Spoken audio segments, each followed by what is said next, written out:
But speaking of miracles, guys, we're going to read about some crazy miracles here in the next chapter. So I'll Cool. jump into 16.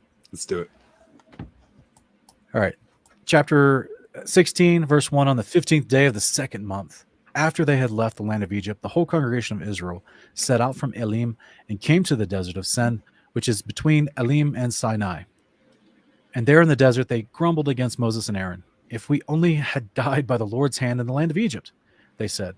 There we sat by pots of meat and ate our full fill of bread. But you have brought us into this desert to starve this whole assembly to death. Then the Lord said to Moses, Behold, I will rain down bread from heaven for you. Each day the people are to go out and gather enough for that day. In this way I will test whether or not they will follow my instructions. Then on the sixth day, when they prepare what they bring in, it will be twice as much as they gather on the other days. So Moses and Aaron said to all the Israelites, This evening you will know that it was the Lord who brought you out of the land of Egypt, and in the morning you will see the Lord's glory, because he has heard your grumblings against him. For who are we that you should grumble against us? And Moses added, The Lord will give you meat to eat this evening and bread to fill in the morning, for he has heard your grumblings against him. Who are we? Your grumblings are not against us, but against the Lord. Then Moses said to Aaron, Tell the whole congregation of Israel, Come before the Lord, for he has heard your grumbling. And as Aaron was speaking to the whole congregation of Israel, they looked toward the desert, and there in a cloud and the glory of the Lord appeared. Then the Lord said to Moses, I have heard the grumbling of the Israelites. Tell them, at twilight you will eat meat, and in the morning you will be filled with bread. Then you will know that I am the Lord your God. That evening quail came and covered the camp, and in the morning there was a layer of dew around the camp. When the layer of dew had evaporated, there were thin flakes on the desert floor, as fine as frost on the ground. When the Israelites saw it, they asked one another, What is this? For they did not know what it was. So Moses told them, It is the bread that the Lord has given you to eat. This is what the Lord has commanded. Each one is to gather as much as he needs. You may take an omer for each person in your tent. So the Israelites did this. Some gathered more, some less. And when they measured it by the omer, he who gathered much had no excess, and he who gathered little had no shortfall. Each one gathered as much as he needed to eat. Then Moses said to him, No one may keep any of it until morning. But they didn't listen to Moses. Some people left part of it until morning, and it became infested with maggots and began to smell. So Moses was angry with them. Every morning, each one gathered as much as was needed. And when the sun grew hot, it melted away. Now on the sixth day, they gathered twice as much food, 2 omers per person. And all the leaders of the congregation came and reported this to Moses. He said to them, This is what the Lord has said. Tomorrow is to be a day of complete rest, a holy Sabbath to the Lord. So bake what you want to bake and boil what you want to boil, and then set aside whatever remains and keep it until morning. So they set it aside until morning as Moses had commanded, and it did not smell or contain any maggots. Eat it today, Moses said, because today is a Sabbath to the Lord. Today you will not find anything in the field. For 6 days you may gather, but on the seventh, the Sabbath, it will not be there. Yet on the seventh day some of the people went out together, but they did not find anything. Then the Lord said to Moses, How long will you refuse to keep my commandments and instructions? And understand that the Lord has given you the Sabbath. This is why on the 6th day he will give you bread for 2 days. And on the 7th, everyone must stay where he is. No one may leave his place. So the people rested on the 7th day. Now, the house of Israel called the bread manna. It was white, like coriander seed, and tasted like wafers made with honey. Moses said, This is what the Lord has commanded. Keep an omer of manna for the generations to come, so that they may see the bread I fed you in the wilderness when I brought you out of the land of Egypt. So Moses told Aaron, Take a jar and fill it with an omer of manna. Then place it before the Lord to be preserved for the generations to come. And Aaron placed it in front of the testimony to be preserved, just as the Lord had commanded Moses. The Israelites ate manna 40 years until they came to a land where they could settle. They ate manna until they reached the border of Canaan. Now an omer is 1/10 of an ephah. Okay. So we've got some interesting stuff going on here, guys. This is a huge chapter. What are your thoughts? The manna is so interesting to me, right? Mm-hmm. Angel bread. Angel bread. Yeah. That's the original Wonder Bread. Yeah. Yep.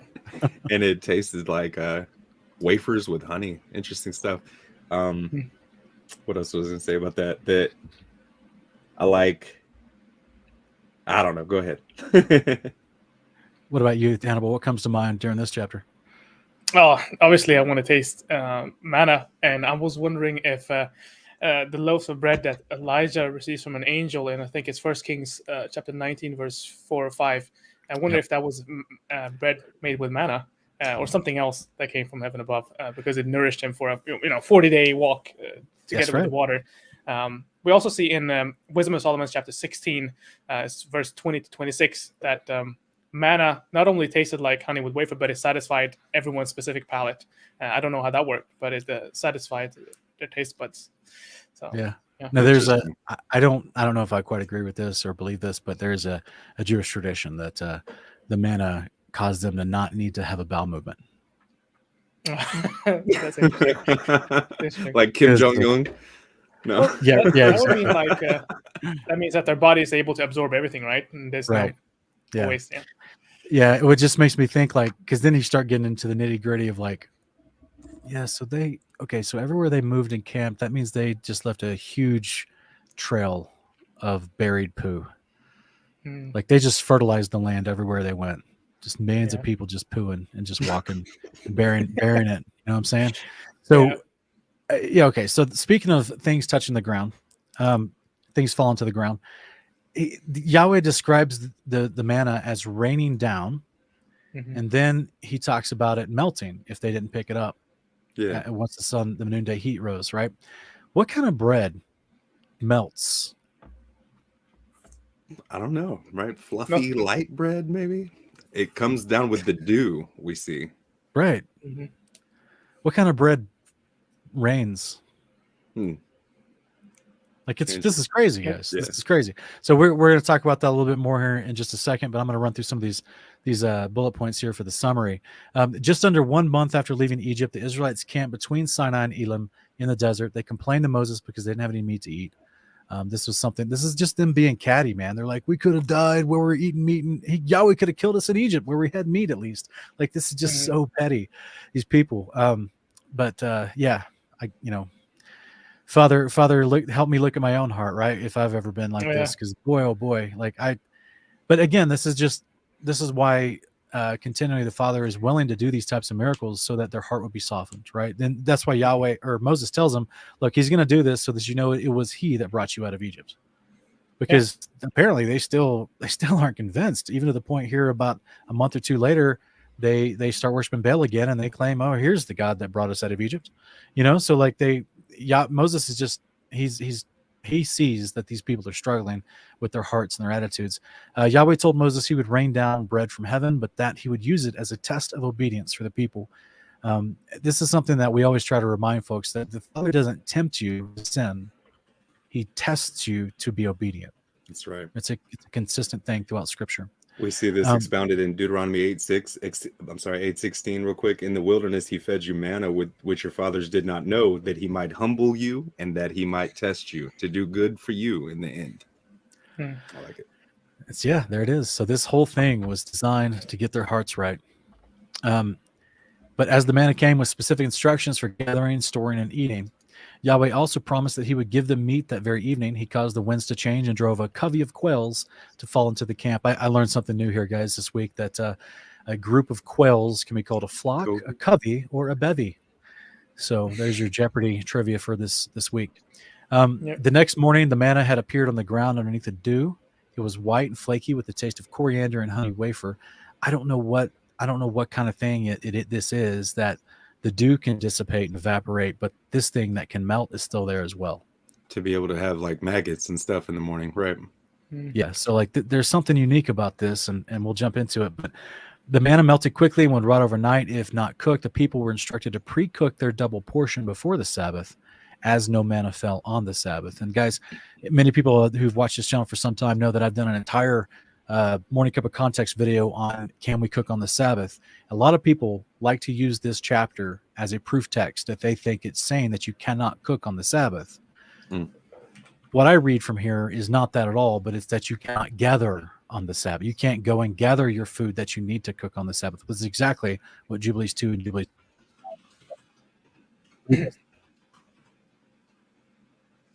You cut out a little bit there, Sean.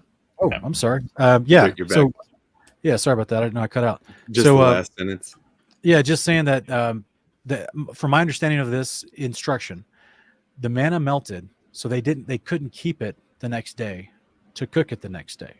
Right. So this isn't a proof text to say that you can't cook on the Sabbath and prepare your food normally. This is to say don't gather your food on the Sabbath, which could be considered work, right? So the stuff's dropping and falling to you anyway. All you gotta do is go outside your tent a little bit and pick it up anyway. But even though that's considered as in working to gather your food, don't gather your food on the Sabbath, but gather twice as much on the sixth day. That way you don't, because there won't be any to gather on the Sabbath. And if you don't pre-cook the double portion that you gathered on the sixth day, it's going to go bad by the next day anyway. So you just logically, you got to cook it, got to go ahead and cook it so it can be preserved and you can eat something on the seventh day. So this was just practical instructions. What comes to mind, guys, for you? Well, the context of it was for a specific event, like you're saying, that it's not something we can then say, okay, we can't cook on the Sabbath now because of this exact, event. That was something specific to that time and that occurrence. Thank you, Hannibal, for dropping that link. But yeah, we did a whole video on this. There's a lot of context here because we got a whole bunch of other passages where it's normal to cook and feed your family on the Sabbath, right? You don't have to. It's a feast day. It's a feast day. It's all the Sabbaths are. So, all right, guys. And then lastly, we have Yahweh reminded them that the seventh day is the Sabbath and should be a day of rest, so that people wouldn't look for manna on that day. And what's interesting is even in this story where he's giving them instructions on how specifically to deal with this manna in regards to the Sabbath, he reminds them that the seventh day is the Sabbath. Mm-hmm. So just throwing that out there. Moses was instructed to keep a portion of the manna in a jar as a testament of how Yahweh fed them after bringing them out of Egypt. I wonder how long that manna lasted in that jar. And what happened? I wonder who ate it and what happened to it. I wondered how much was a tenth of an ephah, how much an omer was, just out of curiosity, and I had to look it up. That it's an omer is an ancient Israelite unit of dry measure used in the era of the temple in Jerusalem. Well, obviously before that too, right? And it is used in the Bible as an ancient unit of volume for grains and dry commodities. The Torah mentions it being equal to being 1/10 of an ephah. In traditional Jewish standards of measurement, the omer was equivalent to the capacity, and check this out, of 43.2 eggs.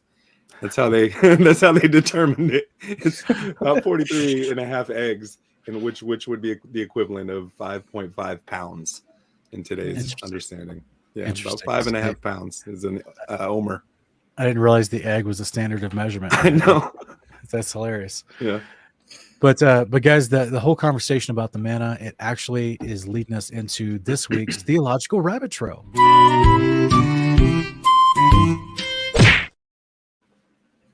Yeah. Gotta love Why it. was manna called the bread of angels? I got this. No, go ahead, Hannibal. No, go ahead, Brett. Because angels eat food. They're corporal. They have bodies. That's right. That's right. Yes. Angels eat the food.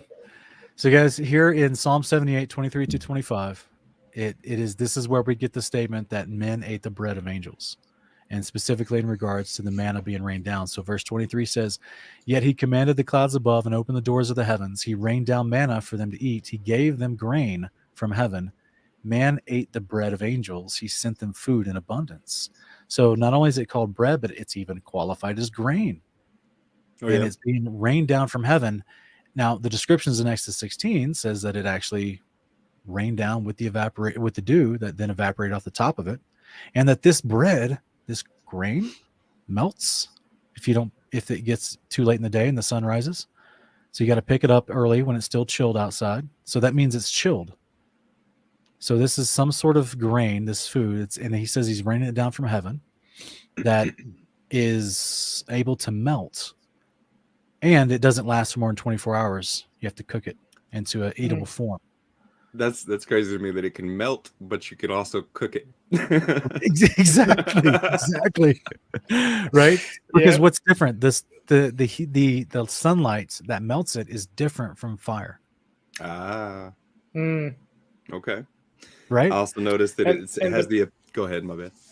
No, and the property of the sunlight could also be different than the light that emanates from the Father in their level of heaven, right? So the light that they live in is completely different from the light source that we have. So yeah, exactly. That's exactly why, in my understanding, why it only lasted 24 hours once it got here. So we're under the sun and the angels aren't. They're above it. Yeah. That's right. They have their own source of light, which is not the sunlight. So Okay, so here's some descriptors I wrote down about the manna. It rained down, which is unusual for food. Usually it grows up, right? Mhm. So it rained down. It was found under the evaporated dew, which, like we talked about, how to just to do evaporate, but not this until a certain point. It would melt in the sunlight and the heat. I should probably put the sunlight instead of the heat, but it would melt in the heat. But it could be cooked as bread. Mhm. It would rot and acquire worms after 24 hours. It was white and thin flakes. They thought it was like frost, like snow. So that's very fine Coriander substance. seed. Yeah. Yeah, and it tasted like coriander and honey, meaning it was sweet. So, guys, from my understanding, this is this is called the bread of angels, as we see here in Psalm 78. Mhm. And do we take that as poetic, or do we think that this is literal? Well, we know that they literally ate it. They literally ate it. It was literal food. Yeah, but was this literally like the angels? Is Well, this the same stuff the angels eat? There was a literal angel with them, right? So Yeah. I'm just seeing a lot of literalness. That would be hard to ignore.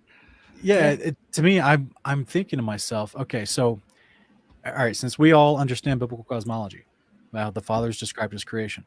This says it rained down from heaven. Now we understand that there's multiple uses of the word heaven in the scriptures. One can be for the clouds in the air and the sky. Another one can be for the physical structure of the firmament that encloses the plane of the earth. And then, of course, in the plural, you say that the heavens means there's multiple layers of the heaven above where the angels and the Father live. Mhm. And so that's where I'm wondering if this was from the first application where it's literally rained down from the sky, from the heavens above, from the clouds, why it would come down as a dew in the morning. But here's where it gets interesting. All of heaven above, this quote unquote spiritual realm of creation, it's composed, from what I can understand, of water. Mhm. So this is where we would see parallels with John 3:5-6, where Jesus is trying to explain the resurrections to Nicodemus. And he says that no one can enter the kingdom of God unless he's born of water and spirit. Baptism, right? No. Baptism, yes. But I'm talking about your physical resurrected bodies when we're promised to be made like the angels. Right. What kind of material substance are angels made of, right? Water and spirit. Mm-hmm. Water and spirit. John 20:19-20, we see a resurrected Yeshua who has his glorified body. And it says on the first day of the week, that very evening, while the disciples were together with the doors locked for fear of the Jews, Jesus came and stood among them. Peace be with you, said to them. And after he said this, he showed them his hands and his side. The disciples rejoiced when they saw the Lord. So he's showing up in a locked room. Mm-hmm. How does he do that from a scientific physics standpoint? He can dematerialize and rematerialize. Yeah. What is the medium through which he materializes and dematerializes, as like angels do? The moisture in the air? That's right. Yeah. That's right. That's right. Yeah. It's got to be. What was the earth created? 1 Peter 2. The earth was Waters. created in and out of water. Yeah. Wow. So what do we see in Acts 12:7-9? Suddenly an angel of the Lord appeared. A light shone in the cell. He tapped Peter on the side and woke him up, saying, "Get up quickly." The chains fell off his wrists. "Get dressed and put on your sandals," said the angel. Peter did so. The angel told him, "Wrap your cloak around you and follow me." So Peter followed him out, but he was unaware that the angel was doing what he was doing was real. He thought he was only seeing a vision. The angel just appeared out of nowhere, just like Jesus in that locked room. But this is inside of a jail cell, right? Yep. So the only way you get in there is through moisture, which is in the air, which is everywhere in the air, right? This is how they're traveling, because they're made of the moisture. And the moisture, and this is why even modern day scientists today don't understand water. It fascinates them. The properties of water, they're still exploring, still trying to figure out. Yeah. It was the building block of all of creation, was the moisture. Mm-hmm. And the water itself. So from what I'm seeing, and let me go ahead and finish this last verse, but what I'm seeing, it seems as if this manna was like just the Father saying, "Look, I made everything. I formed it out of the water anyway. I can just make some bread for you right here out of the moisture of the air. It's going to be under the dew." And literally, that's how he makes all of existence above us. That's also comprised of water and spirit, which is why he would call it the food of angels, because it probably would last longer up there, right? Not being, like you said, not being under the light of the sun. But at the same time, of like, how did he create food above the firmament? How are that Yeshua comes back on a white horse? Is that horse made of flesh? I'm really reminded. Do y'all remember? Surely somebody in the chat does. In like 1998, Nickelodeon had a show called The Secret World of Alex Mack. Do you remember this? I don't. She could dematerialize and materialize, but she would turn into this puddle. She'd drop down into a puddle on the ground and just like could seep through doorways and stuff, and then rematerialize into the person. That was her superpower. Wow, man, that's a deep dive. Nice deep cut there. I never saw that show though. The Secret World of who? Alex Mack. Alex Mack. Yeah, interesting. Throwback 94 through 98. Interesting. Yeah. So how interesting is it here in John 6, 20-35? Jesus replied, "The work of God is this, to believe in the one whom he sent." So they asked him, "What sign will you then perform so that we may see it and believe you? What will you do? Our fathers ate the manna in the wilderness, as it is written, he gave them bread from heaven to eat." And Jesus said to them, "Truly, truly, I tell you, it was not Moses who gave you the bread but from heaven, but it is my Father who gives you the true bread from heaven. For the bread of God is he who comes down from heaven and gives life to the world." Sir, they said, "Give us this bread at all times." These people are, this is a hilarious response to me. Verse 35, Jesus answered, "I am the bread of life. Whoever comes to me will never hunger, and whoever believes in me will never thirst." I don't think it's any coincidence he's talking about being filled with food.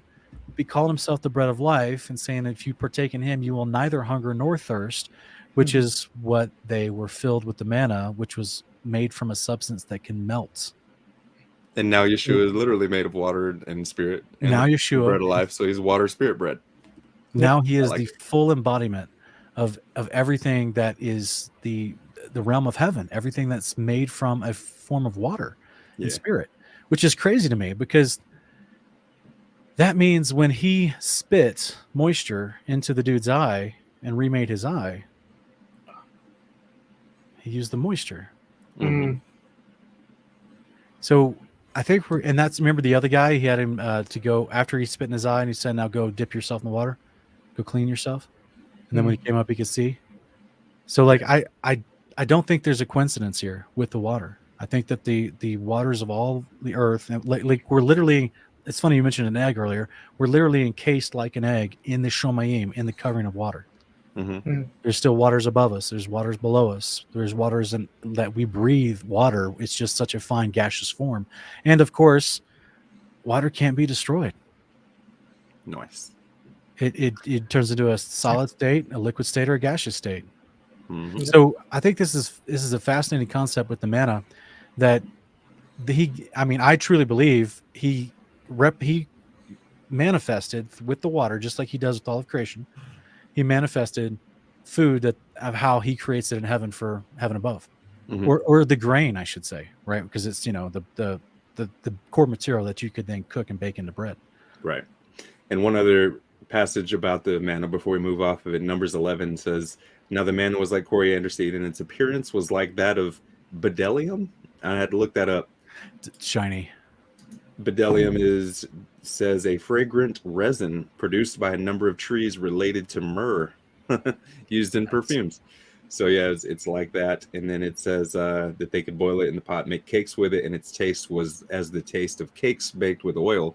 But like we were saying earlier, but wait, there's more, because Revelation 2:17 says, "To him who overcomes, to him I will give some of the hidden manna."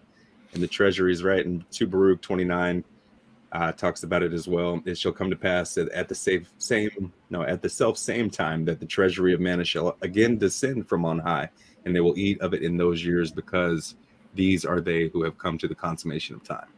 So it's part of prophecy as well. Yep. It's amazing, right? So exciting. Even the survivors of the day of the Lord, Leviathan and Behemoth run out. He's got other ways to feed them with food perpetually until we get some crops growing, until, I'm saying, like, it's going to be pretty amazing that he can just manifest. Okay, so I guess what I'm trying to get at, guys, is if he took the earth that was in water and out of water and he started to create man from the earth, well, even in the dirt that he pulled and created and breathed the breath of life into, there was water in that dirt. See what I'm saying? And to me, it's just fascinating that he's now saying, "All right, I'm gonna make some bread for you guys to eat, because I care about you and I love you. Just like I'm so glad you read that second Baruch passage, because I didn't want to make a slide of it because I don't want to. But yeah, it's great. It's a great reference because it's not how do I say this? I don't want to get derailed off into like the millennial reign too much, because of where we're going next. But Right. but the comparison is that's an incredibly large group of people that he also is sparing, lovingly sparing. Mhm. You know what I'm saying? And he's And going to attempting to provide bring them into covenant. exactly, and he's Yeah. providing all types of food for them too, both meat and bread. So like God's ways are consistent. Yeah. And how he can create and make, he just needs water. That's like his basic building block of life. All right, so we're going to actually talk about this a little bit further as we jump into our Mark 6 companion passage. But for now, that was our theological rabbit trail.